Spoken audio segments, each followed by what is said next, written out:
2 verse 14, na siyang nagbigay ng kanyang sarili, hindi sa atin, upang tayo matubos niya sa lahat ng mga kasamaan, at malinis niya sa kanyang sarili at bayang masikap sa mabubuting gawa, upang maging kanyang sariling pag-aari. Yan. Napakaganda po ng message na ibinigay ni God, kasi dakila yung pag-ibig ng Panginoon, kasi po yung sarili niya, binigay niya sa atin para sa ikatutubos natin at para malinis tayo sa lahat ng ating mga nagawang kasalanan. Amen po ba? Yan. Sa oras pong ito, nais ko po na ibahagi yung salita ng Lord, yung nakapokus po tayo sa kung ano po yung mensahe ng Panginoon para po matutunan natin, maisabuhay natin, hindi lang po basta tayo nakinig lang, kundi maisabuhay po natin. Ito po yung magiging guide natin saan man tayo pumunta, ano man yung ating ginagawa, at ano man yung mga naisin natin. Ito po yung ibinigay ng Lord para sa atin. Yan. Ito, mapapansin po natin, ito si Tito, kung nagkakapagbasa po kayo ng Bible. Ang aklat po ng Tito, papakilala ko po muna. Ang aklat po ng Tito ay sinulat ni Pablo. Yan, siya po pala yung sumulat nito, si Pablo. Si Tito po ay isang Griego. Yan. Ang tema po ng aklat ng Tito ay muling pagbabalik ni Kristo, pagbabago para maging katulad ni Kristo. Yan, yung pagliligtas ng Diyos, pagkatapos ng binyag siya ay tumulong kay Pablo. Yan si Tito po pala, pagkatapos ng binyag, tumulong din po siya kay Pablo sa pagpapalaganap ng Ebanghelyo at pagtatatag ng simbahan. At tumulong din po siya sa pagtitipon ng mga donasyon para sa maralita sa Jerusalem. Yan, napakaganda po ng inano din ni Tito, inambag sa kay Pablo. Yan. Ngayon po, yung tema po natin, kapag sinabi pong grace, ano po yung naisip natin? Di ba po? Biyaya. Yan. Ngayon po, kapag sinabing biyaya, ang inisip po siguro ng iba sa pera lang. Yan yung biyaya. Akala po natin ang biyaya lang ay pera. Yan. Naisip po ba natin yun? Di ba kalimitan ganon? Sabi po dito, yung makabili ka ng bahay, lupa, kotse, grace na po yan. Di ba po? Yung nakatapos ka ng kurso, grace na po yan. Nanalo sa loto, di ba isang biyaya na inalula ng Lord. Spiritually, hindi lang po sa material, spiritually. Yan po yung mga biyaya sa mga spiritually. Ganon din po sa physical. Yan, mga biyaya, physical, kapag tayo mga walang sakit. Biyaya na po yan ng Lord sa atin. Kapag tayo ay walang naramdaman, mula tayo pagkabata hanggang ngayon. Di ba? Grace na po yan.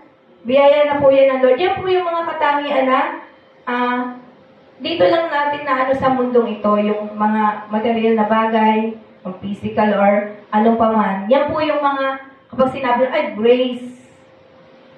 Yun na ano natin. Pero sabi, may mas mahalaga pa na sinasabi natin. Ano ba yung, kapag po sinabi natin grace, ano ang ating itutugon sa God kapag nasa atin na ito? Yan. Ang tugon po natin sa biyaya ng Diyos ay ang pagbabago ng ating buhay. Kung ano po yung biyayang inano sa atin ng Lord. Mayroon po ba nabago sa buhay natin? Amen po ba? Mayroon po, dapat pala daw po, may mabago sa ating buhay. Kapag kung ano man yung ating natamo na biyaya, kailangan may pagbabago. Hindi po yung nakatamo tayo ng biyaya sa pabagsak. Yung mapapahamak tayo. Ayaw po ng Lord ng ganon. Yan. Ito din po yung ipamuhay ang ating faith sa pamamagitan na yung ipamuhay natin, yung pananampalataya natin, hindi lang po nakatago yan. Yan kailangan po natin ilabas. Hindi po natin yan itatago. Kailangan natin ilabas yan para mas maging matatag yung pananampalataya natin kay Lord. Kasi po, tingnan po natin sa verse ng Tito, ang sarili ng Lord, ibinigay niya sa atin. Kaya po ba natin to? Amen po ba? Kaya po ba natin ibigay ang ating sarili sa Lord? Amen. Di ba po minsan may mga mayroong hindi kaya, may kaya, may kakayanin. Basta ang the best po doon, magawa natin.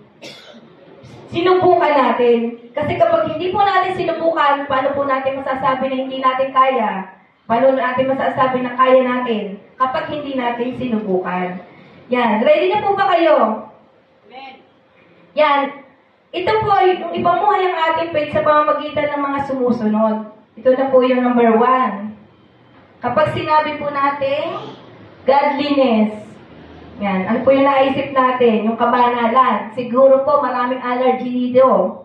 Kapag sinabing kabanalan, di ba po sabi nga, kapag sinabing godliness o kabanalan, parang allergy tayo kapag sinabing banal. Akala na ng iba po kasi yung kapag sinabing banal, yung parang na tayong estatwa na sunod, parang robot, kung saan natin gusto, yung gano'n, parang ayaw na magkamali, or hindi na tayo pwede magkamali. Yung pong godliness, yung para sa Panginoon, tularan natin yung Panginoon. Sabi nga po sa 1 Peter 1 verse 16,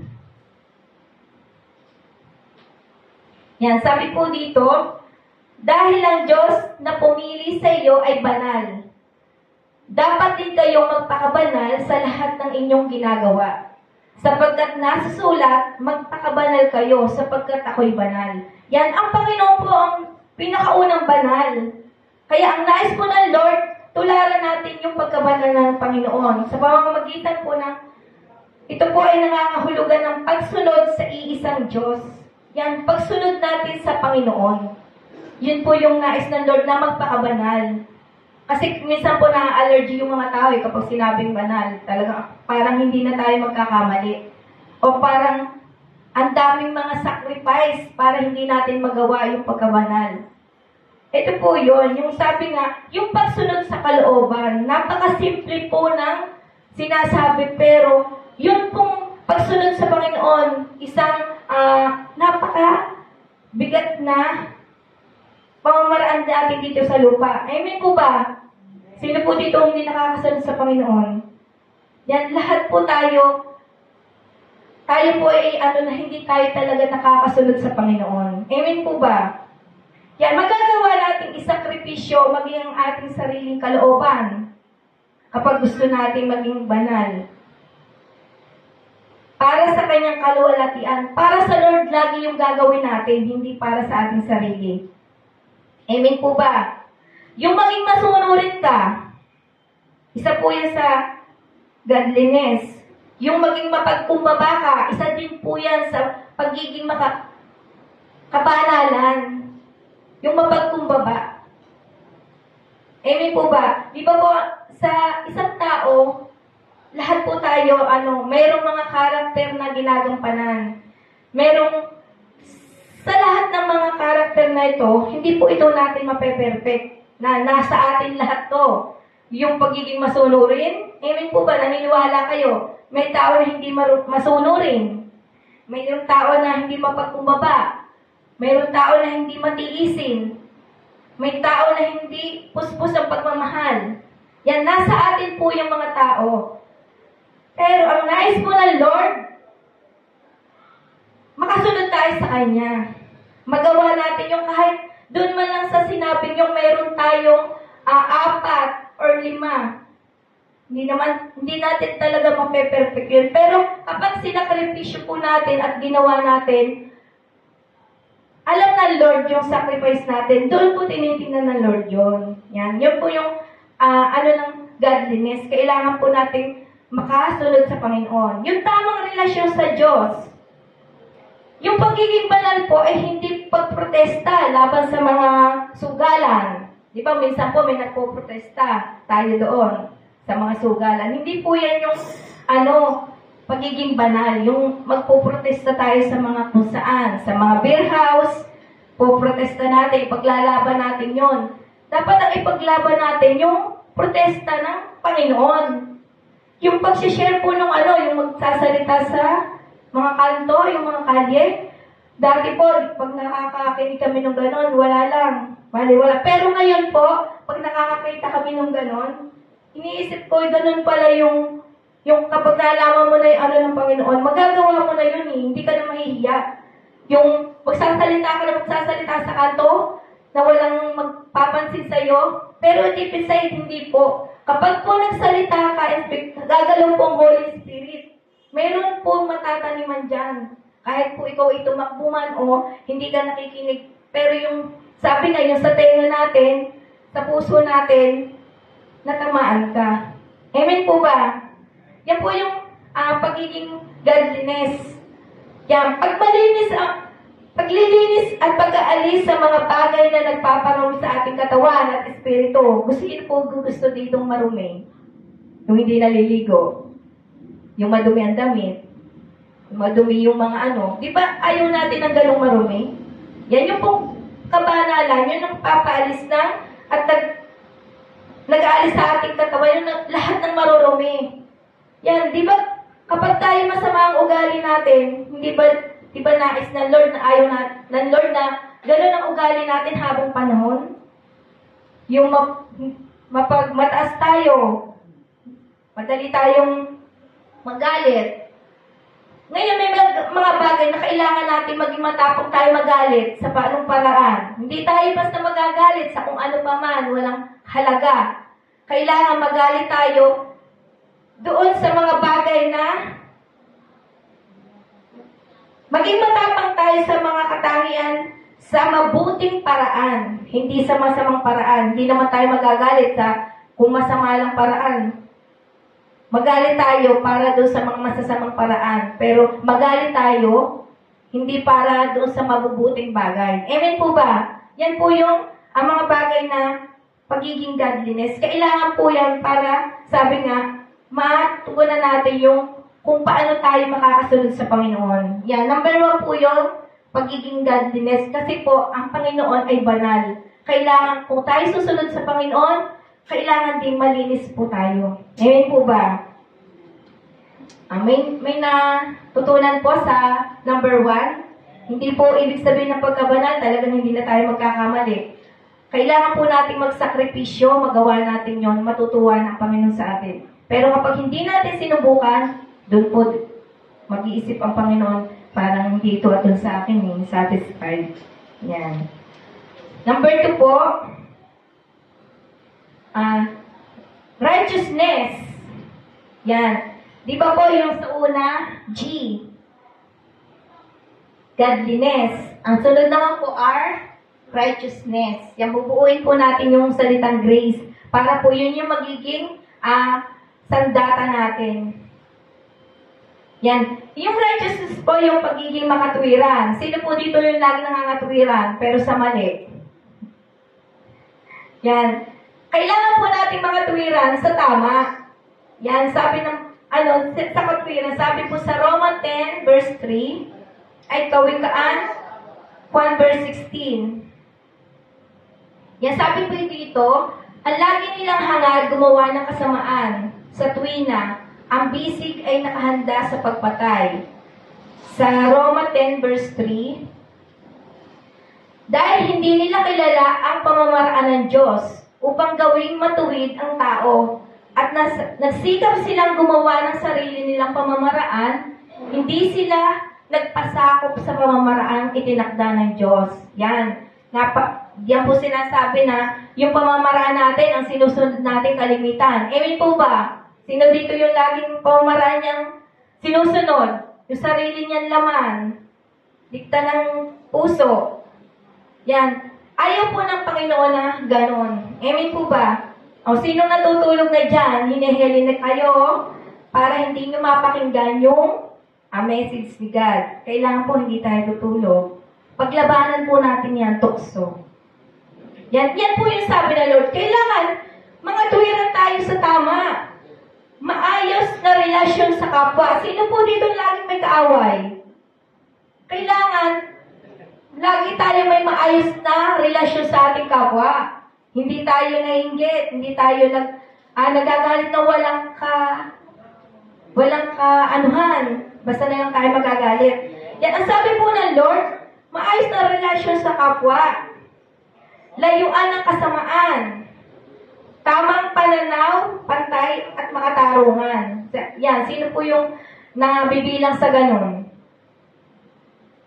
Yung laging, dapat, sabi nga, mahalin natin ang sarili, ganon din sa ating kapwa. Kung mahal natin ang sarili, kung gano'n natin kamahal ang sarili, ganon din ang gawin natin sa kapwa. Pero sabi nga, mahirap. Lalo na sa kaaway. Yan, amen. Pero hindi po yan ang nais ng Lord. Kapag sabi nga, nasa atin na yung biyaya, kailangan matugunan natin ito ng tamang pamamaraan. Yan, sabi po, ang righteousness, nag-uugat ng maka-Diyos. Pero sabi nga, pag selfishness, subukan po natin, makasarili ka. Ano po yun nangyayari?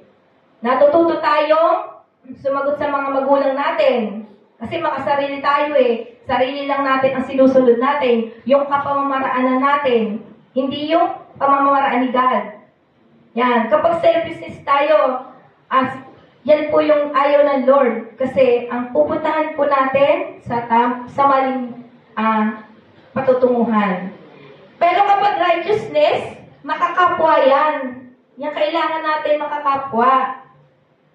Hindi kumikilala ng posisyon ng tao o kapangyarihan. Kapag tayo po ay makakapwa, hindi tayo kumikilala sa posisyon, kung anong posisyon ng tao. Kung ikaw ay makapangyarihan, ikaw man ay mayaman, hindi po tayo tumitingin sa ganon kapag ikaw ay makakapwa. Kasi kapag makakapwa ka, pantay lang po yan. Kay mayaman tayo, kay mahirap. O kay may narating man tayo, may pinag-aralan tayo o wala. Kapag ikaw ay makatao, nasa iyo na yan, huwag mong itago, ilabas mo yan. Kasi yun ang nais ng Panginoon. Yung righteousness. Yan sabi nga po, may paniniwala, may pagpapahalaga na makaka-apekto sa isipan ng tao. Yan, minsan po yung katuwiran, nakaka-apekto po yan sa isipan ng tao, di ba po? Kapag mali yung katuwiran. Yung katuwiran natin, hindi katuwiran ng Diyos. Sino po dito magaling mga tuwiran? Pero mali naman. Minsan kasi po, akala natin yung katuwiran natin, tama na. Pero sa mga nakakasalamuhan natin, nakikita nila yon kung may mali o hindi. Yan. Sabi nga, hindi tayo mabubuhay ng sarili. Pansarili lang, tayo lang. Hindi po nabubuhay ang isang tao sa pansarili lamang. Yan po yung ayaw ng Lord. At ito po yung pangalawang itong righteousness, kailangan po yung katuwiran ng Panginoon ang ating masunod. Di ba po? Yung godliness ang una, pangalawa yung righteousness. Ang nais po ng Lord, yung maipamuhay natin yung katuwiran ng Panginoon. Kailangan po, pangalawa yon, isipin po natin yon kapag dumating sa atin o nasa atin na yung biyaya ng Panginoon. May natutunan po kayo sa pangalawa? Yan, kailangan po maisabuhay natin ito at hindi po lang yung napakinggan. Kailangan po talaga, sabi ng Lord, maisabuhay natin ito. Pangatlo naman po sa letter A, anointing. Yan. Kapag sinabi po natin anointing, ano po yung naisip natin? Yan, yung pagpapahid po. Simbolo. Di ba po, pag tayo nagpapahid tayo ng langis or ang isang taong inordinahan, pinapahiran ng langis. Yan, simbolo. O ikaw yung napili. Sabi po sa Exodus 29 verse 7, yan, bilang pagtatalaga, kunin mo ang langis na pantalaga at buhusan mo ang kanyang ulo. Yan, napakaganda po niyan, di ba? Yung itatalaga ka, pero sa pamamagitan ng pagpapahid o anointing.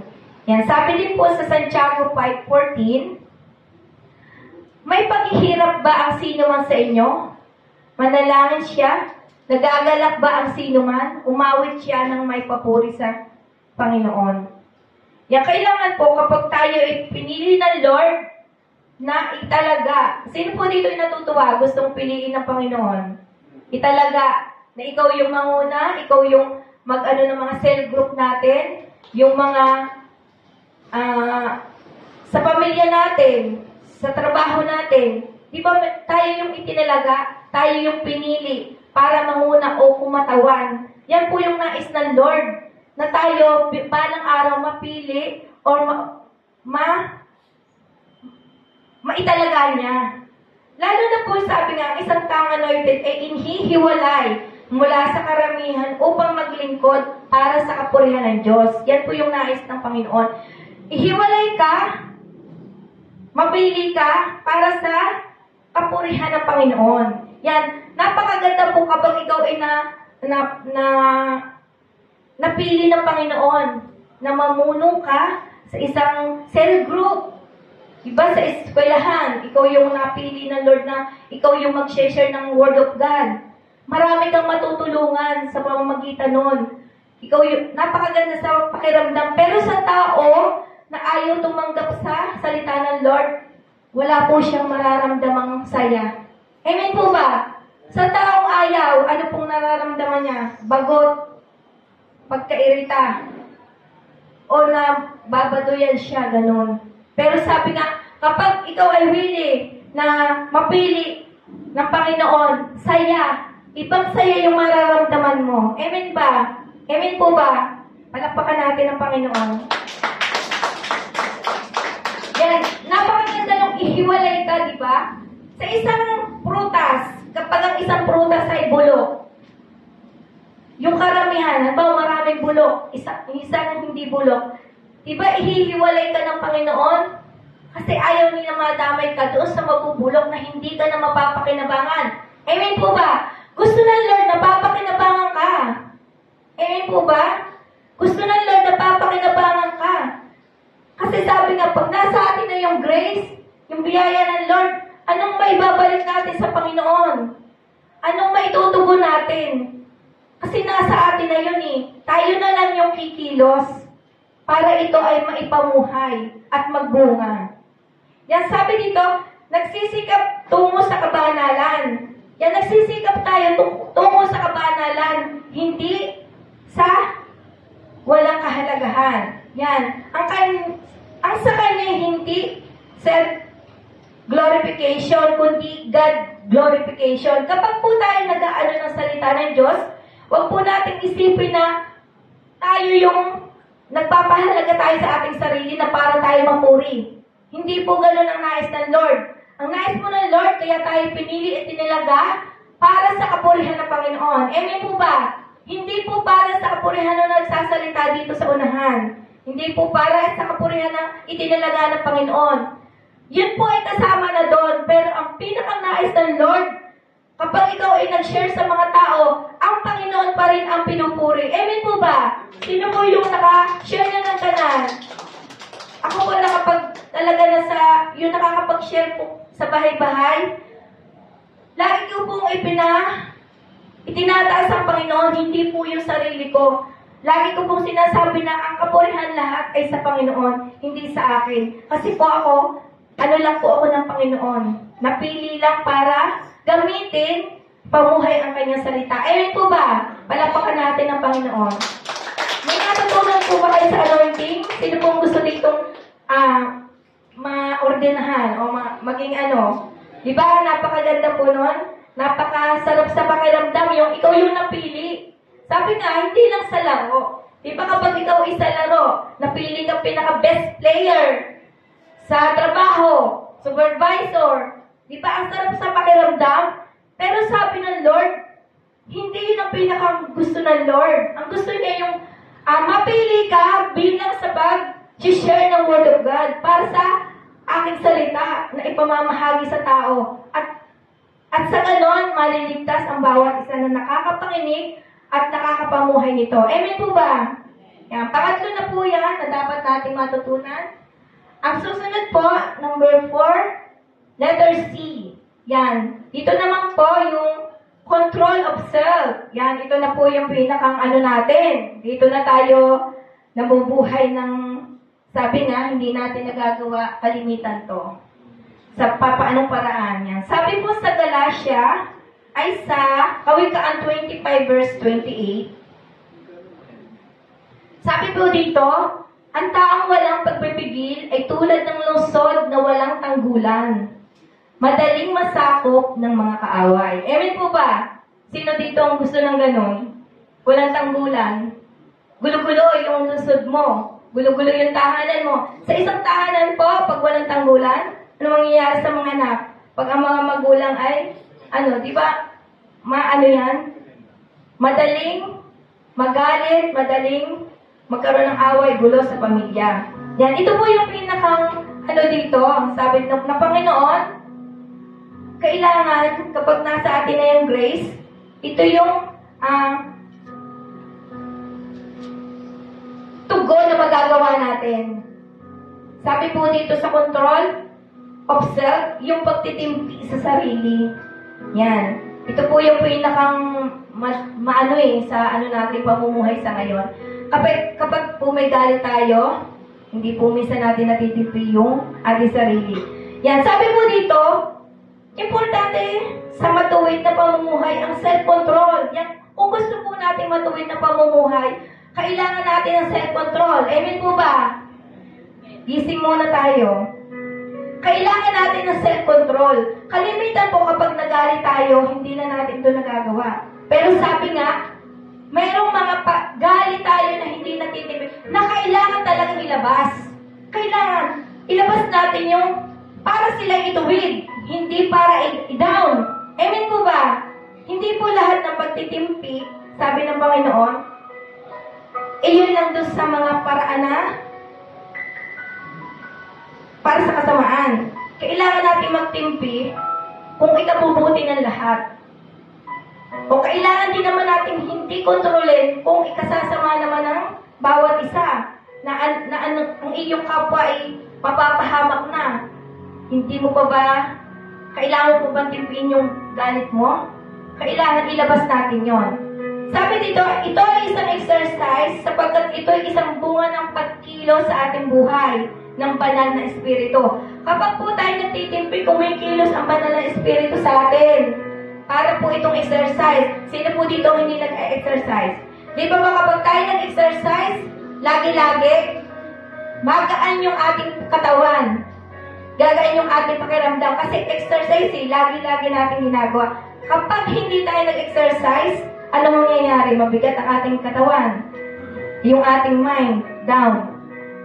Sabi ng Panginoon, ganito din po kapag tayo ay nag-self-control sa ating sarili. Kapag lagi natin ginagawa, magiging magaan na. Pero kapag hindi natin nagagawa yung lagi tayo nagagalit sa walang bahalaga, magiging mabigat na lahat sa atin. Yan. Sabi dito, pagpipigil sa sarili mula sa pagsagot ng masama o pagpapakita ng galit, pagkabahala o emosyon, negatibo. Di ba nangyayari po ito sa tunay na buhay sa atin?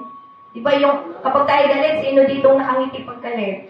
Di ba pag galit, umaaura sa ating mukha? Kapag nag-iisip tayo na galit, umaaura din yan. Pero hindi natin alam yon. Ang nakakakita niya yung mga kaharap natin. Pumupustura na yan sa ating face. Yan. Sabi dito, respeto sa kapwa. Yan. Pagpapakita ng disiplina sa sarili, sa harap ng pagsubok at tensyon. Di ba minsan may mga pagsubok tayo, worry na tayo. Talagang hindi natin alam yung ating mga gagawin. Ngayon, kapag nasa atin na yung grace na biyaya ng Lord sa atin, paano natin ito tugon? Kailangan, may disiplina tayo sa sarili natin. Kahit nagagalit tayo, may disiplina pa rin tayo sa sarili. Yung emosyon natin, kailangan nating ma-self kung ano ba yung dapat natin ilabas. Kasi pag nilabas na natin yan, hindi na natin ito maibabalik. Amen po ba? Papalapakan natin ng Panginoon. Yan, sino po, nais po ng Lord na magkaroon tayo ng respeto sa kapwa. Kasi kapag nakukontrol natin ang ating sarili, mayroon tayong respeto sa kapwa. Dumidisiplina tayo sa ating emosyon. Sino po dito yung sa emosyon? Di ba tayo? Ako, ganun ako. Pero sabi nga, nakukontrol din yung galit. Kailangan natin kontrolin at paglabanan. Sabi ng Panginoon. Ang Panginoon na, di ba? Nagagalit din siya. Amen po ba? Paano nagagalit ang Panginoon? Di ba kapag kumukulong, kumikidlat? Alam natin na ang Lord may pinapaharating sa atin. May nais siyang sabihin. Kapag tayo binigyan ng pagsubok, nagtatampo ang Panginoon sa atin, binibigyan tayo ng pagsubok. Kasi hindi tayo natitinag to sa ginagawa natin kasamaan. Hindi tayo magising. Anong gagawin ng Lord? Kailangan gawin ng Lord yung tama para magising ka. Kung ano yung ginagawa natin, ang patuloy natin ginagawa ng kasamaan. Yun yung nais ng Panginoon sa atin. Kaya ang nais ng Lord, control sa ating sarili. Yung ating galit, control natin. Si Lord, pinaka-the best siya mag-control. Amen ba? Kapag nagbigay ang pagsubok ang Panginoon, wala tayong magagawa. Amen po ba? Palakpakan natin ang Panginoon.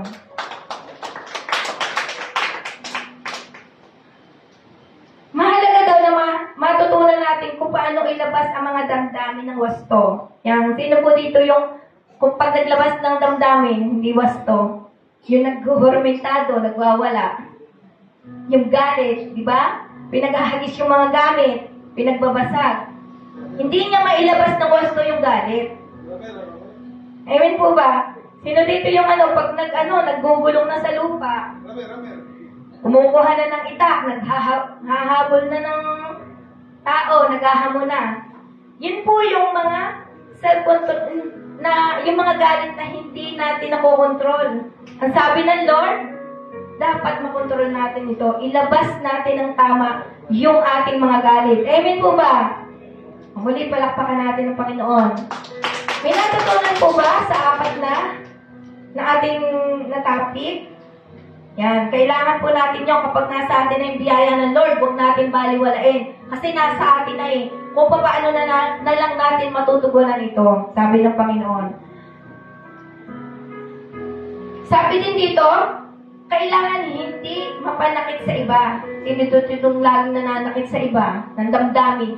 Talagang po, hindi lang yung pananakit natin ay yung pananakit na panunto ka, nakapag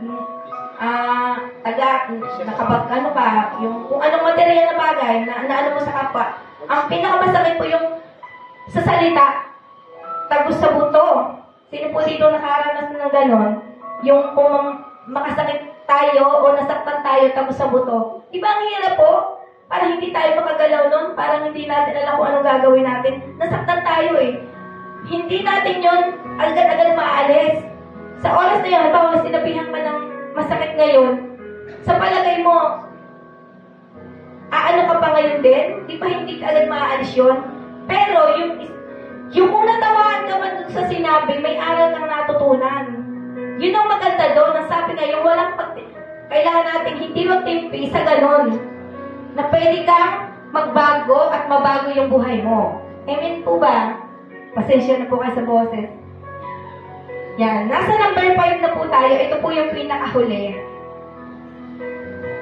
Sabi po dito sa number 5, expectancy of eternal life. Yan. Ito po, sino po mga naghahangad dito? Yan. Pag-asa para sa buhay na walang hanggan. Yan. Sino po nakakaisip nito? Napakaganda po kapag naisip nyo ito sa panahon na tayo ay nandito sa lupa. Yung nagkaroon kayo ng mindset umano sa mindset nyo na yung pag-iisip na ganito, yung pag-asa para sa buhay na walang hanggan. Kasi hindi po permanente ang buhay natin dito. Maglalakbay lang po tayo. Yan, sabi po sa Santiago, sa John 3 verse 15, yan, ito ay upang ang sino mang sumampalataya sa Kanya ay hindi mapahamak, kundi magkaroon ng buhay na walang hanggan. Sa 1 John 5:11, at ito ang patotoo, binigyan tayo ng Diyos ng buhay na walang hanggan, at ang buhay na ito ay nasa Kanyang anak. Yan, na kay Kristo po, para makamit natin yung buhay na walang hanggan. Yan, sino po dito yung nangarap ng ganyan? Yan, kapag po pinaniwalaan natin ang Diyos, pinanganak siya, isinilang sa sabsaban, pinako sa krus na matay, nilibing. Kailangan po natin na paniwalaan ito, yung pagkabuhay niya at yung pagkamatay niya. Kasi po, doon natin, sabi nga po sa verse na to, binigyan na tayo ng Diyos ng buhay na walang hanggan, at ang buhay na ito ay nasa Kanyang anak. Yung pinadala na niya yung buhay, yung Kanyang anak. Kaya po ba natin to? Na yung anak natin, isakripisyo natin? Diba napakahirap po? Pero sa dakilang pag-ibig ng Panginoon, nagawa niya po yun para po sa pagmamahal niya pa rin sa atin. Amen po ba? Nandiyan pa po ba kayo? Amen. Yan. Kailangan po natin na maging matatag, huwag tayo pataig sa tukso, huwag po matulog. Sabi po dito, isang taong may matuwid na pamumuhay ay laging tumatanaw sa langit. Sino po yung may, di ba po pag tayo minsan, pag may matuwid tayo pamumuhay, tumatanaw tayo sa langit. Amen po ba? Sino dyan tumatanaw sa langit pero ang iniisip iba naman? Yan kailangan kapag tumanaw tayo sa langit, di ba maganda ang langit, naisip natin na ang Diyos na lumikha sa atin. Yan, minsan di ba lalo na pag may mga problema tayo, tumingin tayo sa langit parang nakakaginawa na sa ating pakiramdam. Amen po ba? Bilang hantungan ng kanyang buhay, kahit nakatungtong tayo sa lupa, dapat nakatanaw pa rin tayo sa langit. Yung, ibig sabihin, kahit na dito tayo sa mundong itong ginagalawa natin, busy man tayo dito, pero dapat naisip natin yung lumikha sa atin. Amen po ba? Dapat ano man kung pinagkakaabalahan natin, ano man yung nais natin, iisa pa rin yung ating naisip, yung Panginoon. Yung lumikha sa atin, kung paano tayo makakapunta o makakasama niya. Amen po ba? Nakikitira lang tayo sa mundong ito. Dapat lagi tayo may pag-asa. Sino ditong lagi nawawala ng pag-asa? Yan, huwag po tayo mawala ng pag-asa. Yung mga prayer man natin, matagal nating natutugunan. Pero sabi nga, kaya matagal na tugunan, may kulang pa sa atin. Hindi pa natin nagagawa yung para sa Lord. Ngayon, kapag ibinigay agad ng Lord yun, baka mapahamak tayo. Amen po ba? Alam ng Lord kung mapapahamak tayo o hindi. Kaya ayaw niya mangyari yon. Kaya yung mga prayer natin, na naninais natin, dapat lagi tayo umasa sa Panginoon. Yan. Amen po ba? Inisipin natin yung expectancy of eternal life. Hindi lang dito sa mundong ito. Dahil sabi nga, makamit man natin ang lahat ng kayamanan dito. Makamit man natin ang buong mundo. Kung mapapahamak naman ang ating kaluluwa, walang kwenta lahat ng pinapagura natin. Amen po ba?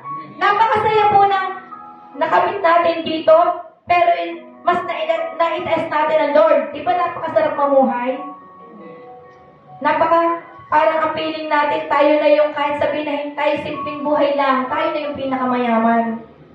Kasi ang yaman na pinakamaganda yung yaman natin na para sa Panginoon, hindi yung yaman na dito lang sa lupa. Amen po ba? Sabi nga po dito, pagsunod sa mga batas o ordinansa ng Ebanghelyo. Ito po yung dapat natin tandaan. Yung pagsunod sa mga batas at ordinansa ng Ebanghelyo ng Panginoon. Amen po ba? Yan. Magpakabusog sa Word of God. Sabi ng Lord, magpakabusog tayo. Kasi kapag tayo busog, mas maganda. Mas maganda na makamit natin yung buhay na walang hanggan. Busog tayo sa salita ng Diyos. Kapag tayo weak sa salita ng Diyos, ano mangyayari sa atin? Yung ating kaluluwa na hinang-hina na. Sino nakaranas dito ng sobrang nagutom? Yan, ganun po mangyayari sa ating kaluluwa. Kapag tayo ay hindi busog sa salita ng Diyos. Yan, magtiis hanggang wakas. Yan, kaya natin magtiis hanggang wakas. Amen po ba? Kapag nasa atin na yung grace ng Lord, kapag nasa atin na, kailangan nating ipamuhay ito. Maging godliness, righteousness, anointing, control of self, expectancy for eternal life. Kailangan po natin buuin yung grace na ibinigay ng Panginoon sa atin. Kailangan natin matugunan sa pamamagitan nito. Amen po ba? Palakpakan natin ang Panginoon. May natutunan po ba tayo? Yan. Lagi natin alalahanin na ang buhay na isinakripisyo ng God sa atin, tugunan natin ito ng pagbabagong buhay kasama ang Diyos. Amen po ba? Kasi kung hindi natin kasama ang Diyos, never po makamit natin yung buhay na walang hanggan. Amen po ba? Yan. Sino po nakarelate? Sino po maraming natutunan? Yan. Nagpapasalamat po ang Panginoon sa atin, sa mga narito na napili niya. Amen po ba? Mabibilis po yung mga narito na tinawag ng Panginoon, tumugon sa panawagan ng Panginoon. Amen po ba? Yan, dyan po tayo nagtatapos. Salamat po sa Panginoon. At bago po tayo magtapos, nais ko po muna manalangin ng closing prayer. Yung po tayo at tawin natin yung presensya ng Lord. Panginoon, ang iyong biyaya ay umaakay sa amin.